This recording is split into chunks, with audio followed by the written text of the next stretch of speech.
Hello, my name is Arden Kirkland, and I manage a collection of historic clothing at Vassar College. I'm not here today to promote my own work as much as I am to promote the work being done across the country in the many small collections like mine. The longer I'm in this field, the more I hear about other collections like ours all across the country. My hope for today is that this session will be a call to action for all of us across the country with these valuable small collections to band together and work as a community to share our collections online. I hope you will agree with me that our combined forces are greater than the sum of our parts. So let me tell you a little story. Once upon a time, there was a little collection of historic clothing hidden away in some closets at a small college named Vassar. We currently have about 700 pieces. We only recently moved into a small dedicated storage space. We have no operating budget, occasional donations, some grant funding for workshops. I only work part-time at the college, and only a small percentage of that is for the collection. So with the limited staffing that results, with the limited access that results from limited staffing, I realized in 2002 that we should provide digital access to our students, and why not to the general public as well. So I reached out to instructional technologists at Vassar for guidance. They got me talking to some of the librarians. And this was the moment that my vision grew beyond just my own collection. So let's stop here for a minute.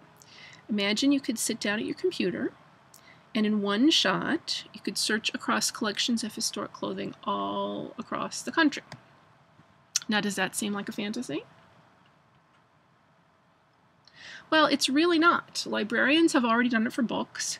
Have you ever used WorldCat? Through one search box, you can search through 2 billion records from libraries all over the world. Another way that they've done it for books is to agree all across the world about how to describe books. And there's no reason that we can't do that with historic clothing.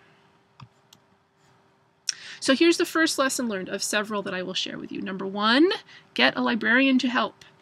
They will look out for your content in ways that others will not. So I had base.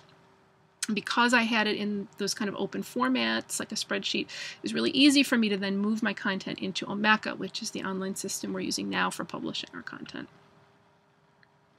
Part of the reason that I ended up choosing Omeka was because of the flexibility of different kinds of content called Fashioning and Education that celebrates 150 years of the history of the college through clothing worn by students.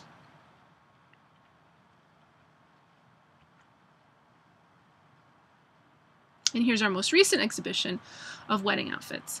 Here I was able to go further with the idea of the context of the objects. So for each object in the exhibition, not only is there an image of the object, a tombstone label, some narrative, but there's also a player for an oral history interview. There's one or more candid photos from the wedding, and there's a rotating 360-degree view of the object, which links to a larger view. The larger view looks something like this. And these are also called object VRs. Not only can you see the rotation, but you can also zoom in on any detail you want on any side. So for seeing detail, for really getting a close-up view, it's a really rich resource.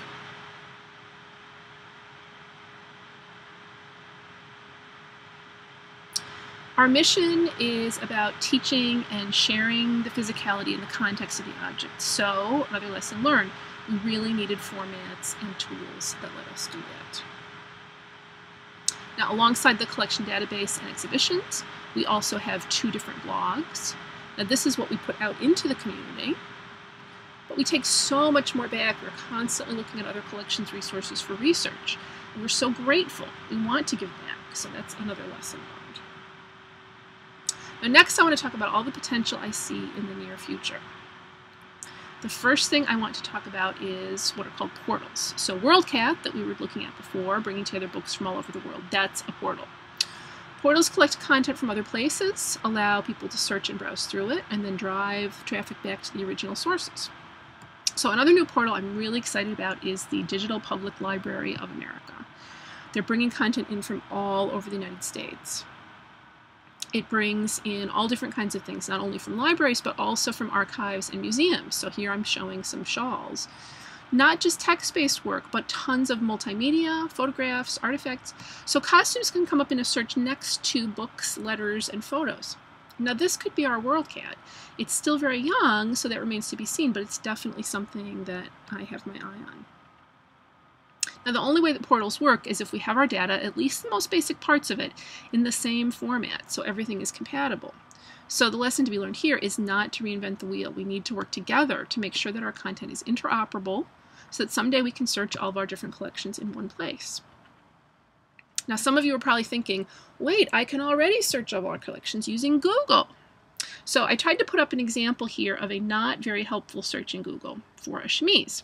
Now yes, I could add the phrase 19th century into my search box to get past all the sexy contemporary lingerie here. But what I want to point out here is that Google is just looking for exact matches to this string of characters, string of letters that start with a C. It doesn't know what a chemise is. It doesn't have any context. However, there are things that we can do to help Google help us based on a concept called linked data. And linked data has to do with using specific structures for our data so that computers can see relationships between items and concepts. Now, Google can only work with what we give it, but when we share our content as structured data, we can tell the machines exactly what our content is about so that they can focus people's searches. Now, in this search for Elsa Schiaparelli, Google's gotten a little smarter, as you can see on the right. Now, that's because of linked data coming from structured data like a database rather than just from plain old text. This is just the beginning of how structured data can help us to relate all of our costume objects to each other. Now, all of this depends on a common system of structured data, such as from a database. This is really important. So, how do we get there? Well, guess what? We have to work together. So I've been working on something on my own, but I need your help. I've been working on what's called a metadata schema, which is a set of fields for describing costume called Costume Core. Now, remember what I was saying before about not reinventing the wheel? Well, I'm not. And this is based on several different well-established standards used all over the world, including one called Dublin Core, another called VRA Core, and guidelines from a book called Cataloging Cultural Objects. It just requires a step called mapping, as shown here, to translate concepts from one format to another. Now, for those of you who already have your content in some kind of established digital system, the system you're using is probably based on one of those as well. Now, that's how I was able to take these examples of items from existing sites and put them into this format.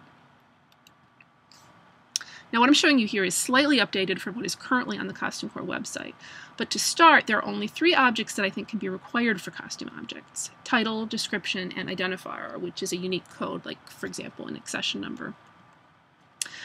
Then most of the recommended elements shown here are likely already in whatever system you already have. So I'm not asking you to go back and recatalog all of your collection from scratch.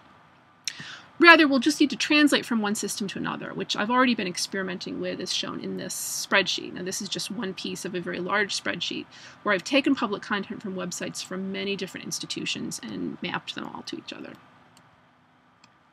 But where Costume Core gets a little more interesting is with a bunch of optional elements that get into things that are more specific to costume. Most of us won't have the resources to collect data this specific, but for those who can, this structure can be very helpful to compare and contrast items. I want to point out that a bunch of this information often just goes all together into a free text description field, so it's very helpful to break it out. This kind of data can also be very useful for dating undated garments, as you'll see in Kiki's presentation. But this is just a draft. I'm eager for your feedback. I don't have all the answers. I just want to make sure that we're asking the right questions. So is a portal the answer? I don't know. But here's my segue to Kiki. Maybe historic dress could be that portal. Or if not, with the advances in linked data that are coming, maybe a portal won't be necessary. And search engines can get smart enough to just search historic clothing collections if we tell them to. But either way, we have to come together and agree on how to make our content interoperable. Technology won't be the barrier to us all sharing our content in one place. The technology already exists. Our obstacles will be our limited resources, but hopefully by sharing resources, we can extend our efforts further. The most important thing is to cultivate a community of sharing. Thank you.